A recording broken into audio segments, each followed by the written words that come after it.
Alors pour commencer, posons-nous la question de pourquoi utiliser ce cartouche systémique. Ce qu'Alain Chabert explique très bien dans son ouvrage, et ce avec quoi je suis assez d'accord avec lui, c'est que c'est un outil qui est assez pertinent à utiliser dès les démarrages d'une thérapie de couple ou d'une thérapie familiale.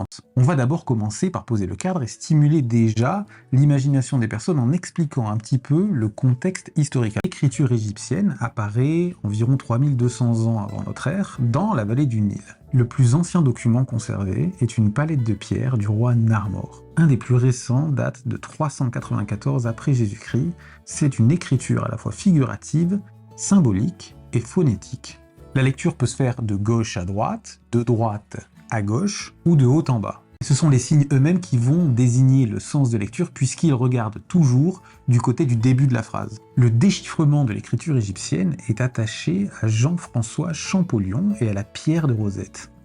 C'est en fait Thomas Young qui a utilisé le mot cartouche pour désigner les groupes de signes entourés d'un trait. Le cartouche a pour fonction de protéger le nom du pharaon, et ce à partir de la 4e dynastie.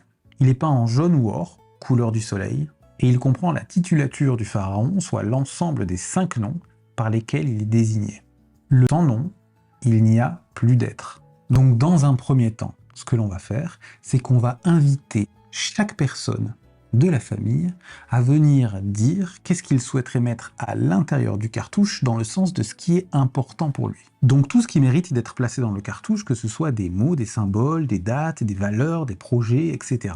Il peut s'agir d'événements joyeux, de qualités partagées, mais aussi de difficultés et de douleurs. Chaque proposition va être jugée pertinente et proposée aux autres membres de la famille ou à l'autre membre du couple. Ensuite, ce que fait l'intervenant, c'est qu'il va prendre soit une feuille de papier, soit il dessine sur un paperboard, peu importe, mais il va représenter visuellement le cartouche ainsi que tous les éléments qui sont proposés et qui sont acceptés par tous les membres de la famille ou du couple. Le cartouche systémique, c'est avant tout un tremplin pour la parole, pour la reconnaissance mutuelle, et pour aller chercher ce qui peut se situer derrière le discours et qui est essentiel pour les personnes que l'on rencontre. Comme son ancêtre égyptien, il protège ce qui est précieux, l'identité, la mémoire et la cohésion du système.